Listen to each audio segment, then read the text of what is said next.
Right, this afternoon it's off to JS to preview the Honda Adventure scooter bike.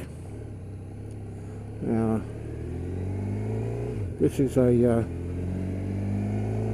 new model, X-adv, ADV obviously being adventure and X being cross, off-road, on-road, so you can say it's a cross adventure. Scooter mode, but with adventure capabilities and a 750cc engine. It's also DCT, so that's the automatic version. So it'll be interesting to see how it goes. So I've already ridden it a couple of times, so this is the first time with a review, and well, judge for yourselves. Cheers. So JS got a few little vehicles outside there today, so let's go and find the scooter.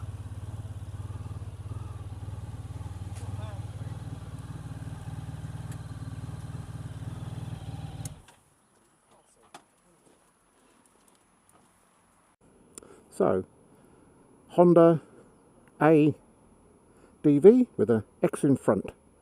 We shall try this. So, scooterish type shape, as said, or weird, whichever you prefer.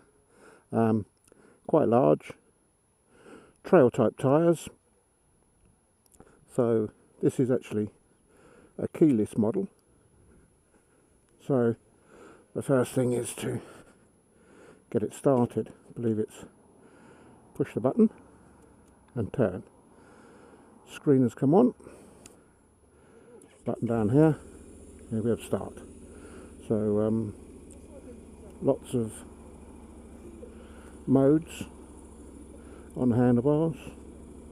Automatic, manual, N, D, S, starter, flipper up, plus minus. So yes, automatic with manual options. Hasn't got a reverse gear, so here we go. Let's select drive. First gear is selected. Twist and go.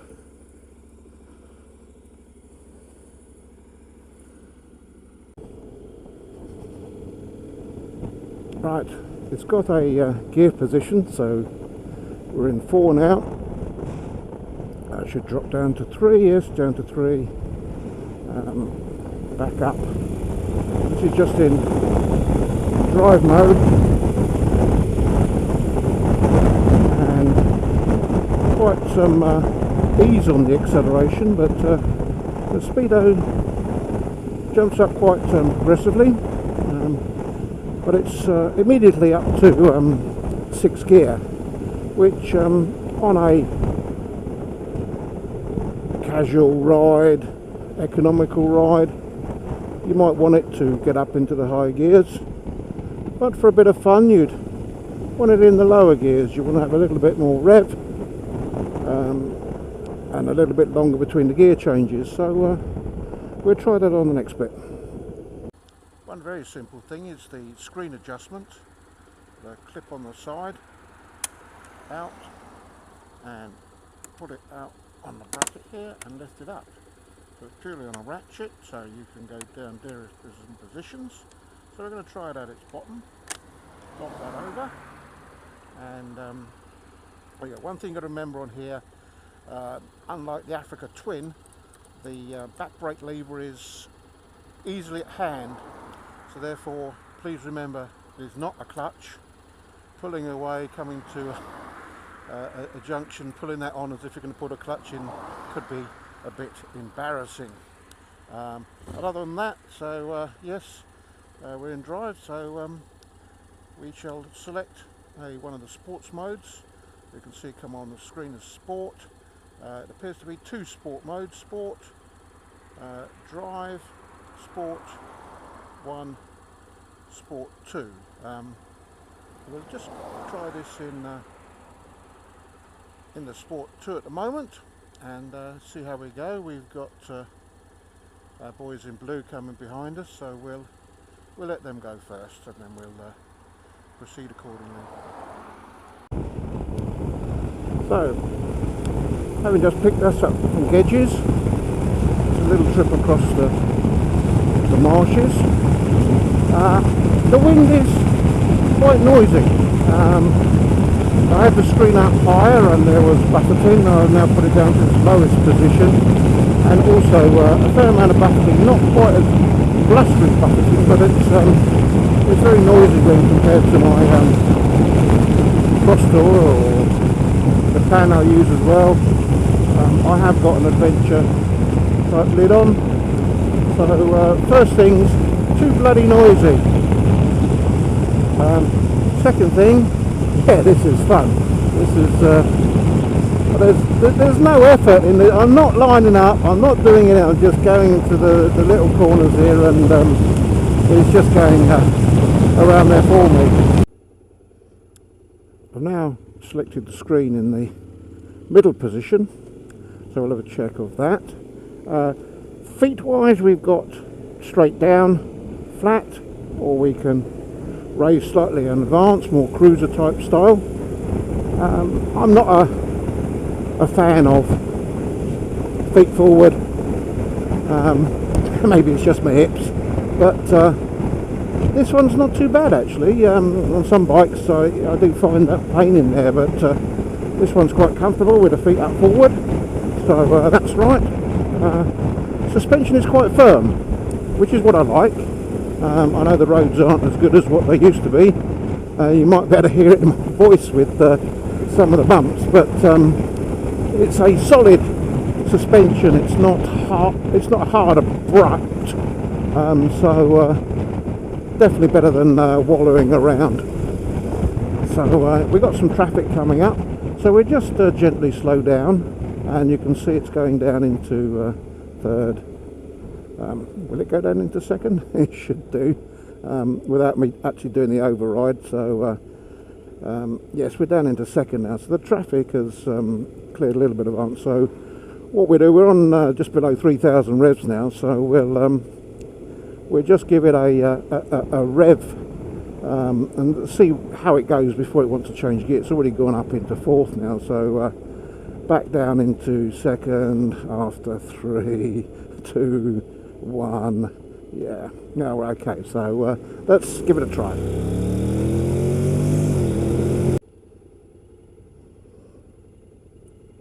There is, as we said earlier, an automatic and a manual mode. You can go up and down the gears by the flip buttons when in automatic. So it will automatically do up and down a gear, but once it gets into auto mode from there on, it will just change as it wants to.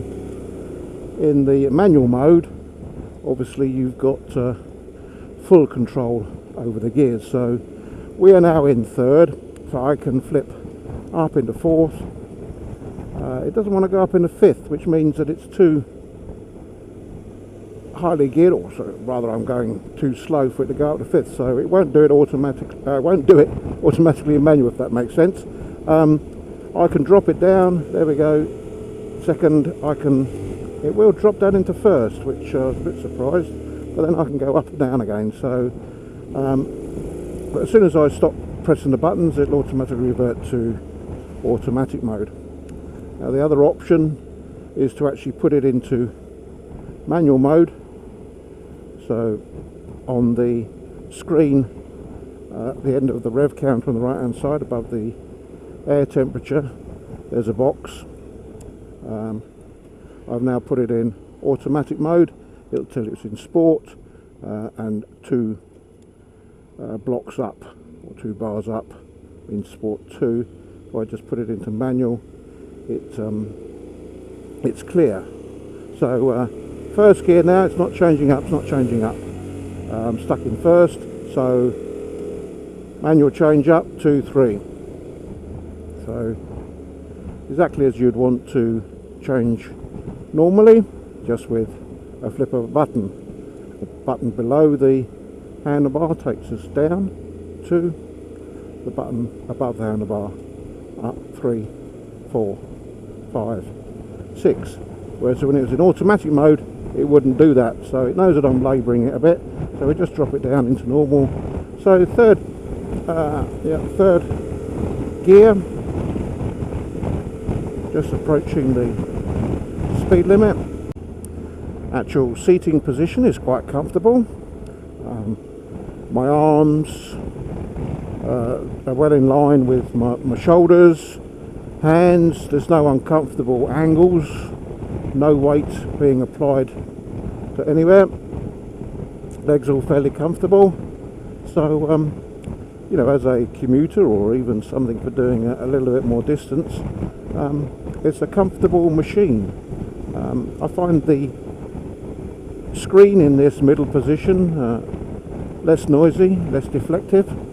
That again will be different for individuals, but this is quite a comfortable, almost cosy ride. So yeah, I'm back in automatic mode, but just following the cars ahead.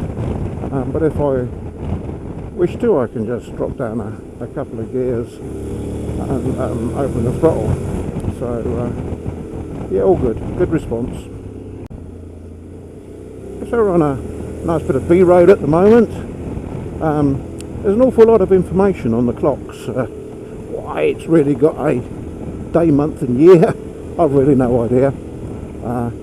It does set a time, although it's not set up accurately. It's got trip switches, A's and B's and total distances. It's got external air temperature, fuel bar, rev gauge, average fuel consumption as you're doing now, consumption as its average, and all sorts of bits and pieces like that. So try not to let it distract you too much, but the information's there if you require it. Actually think on some of the downhill twisty bits you do need to change down gear manually, otherwise it's that horrible freefall feeling as if you're in neutral, because there isn't a great deal of engine braking despite the size of the twin engine. Also getting used to a front brake and a back brake is the rear is quite fierce, but you just have to be a little bit gentle on that.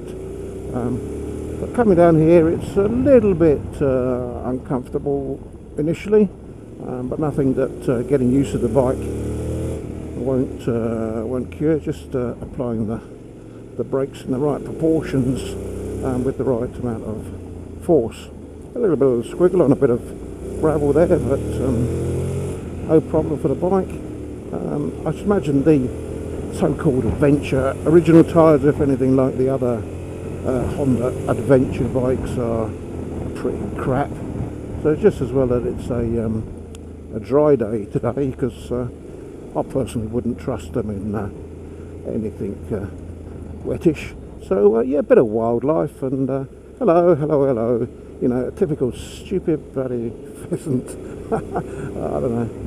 It's like the old comedy shows, you know, the train's coming or the tree's falling down, just run in the same direction that it's falling to you, whereas a simple sideways movement would clear you of any obstruction or risk of getting hit. So, but anyway, they haven't quite worked that one out yet.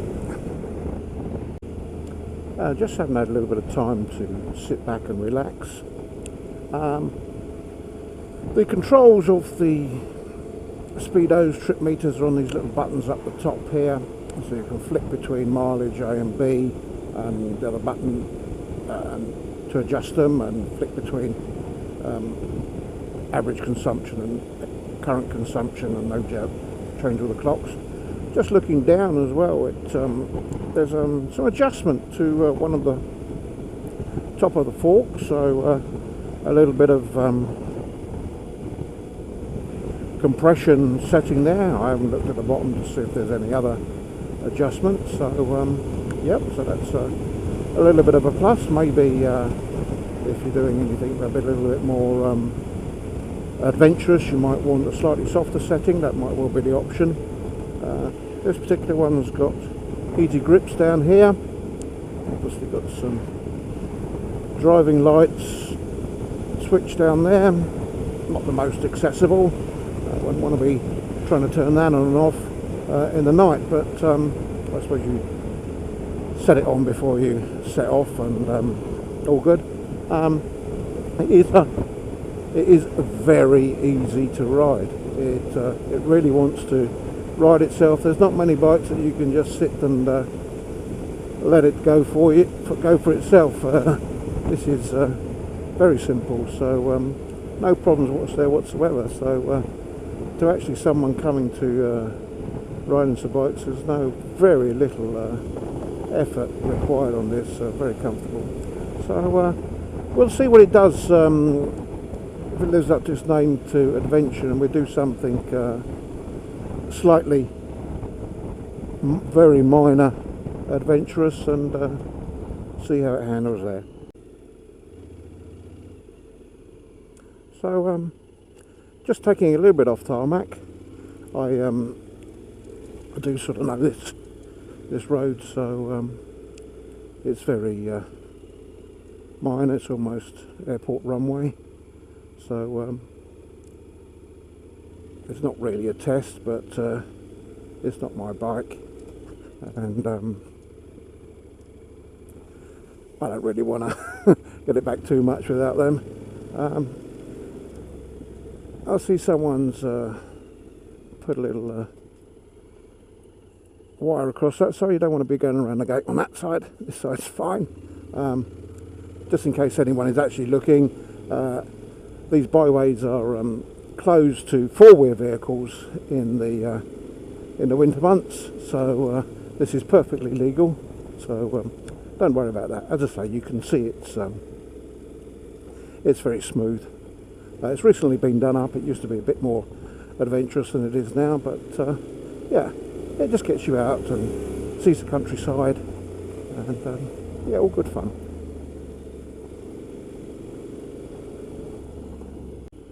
Well, I'm not quite sure how I should be riding this bike. I've ridden this up on the byway sitting down, comfortable, but if I was on my little Honda CRF, I'd be standing up. So automatically you can tell that it does need bar risers if you're in this sort of position. Also, having the rear brake on the lever on where the clutch is feels a bit different, because normally I'd be riding with a slight covering of the back brake with my foot while standing up. So this feels very strange. Almost, you know, having to reach for the lever if I was to need it. So, but you know, it's very smooth on this type of terrain. We're obviously not going that fast, and you just about see my trail from the way in. So yeah, all good. I think we'll sit down to exit, but that does it. It does it with ease.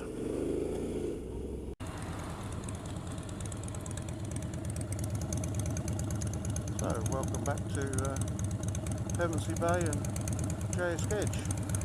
Don't know if you can hear me over the tractor there, but giving him a little bit of a fright from the level crossing back there. So he's in blinkered mode and can't see anybody else mode. So anyway, JS Edge Honda. Cheers. Thanks very much.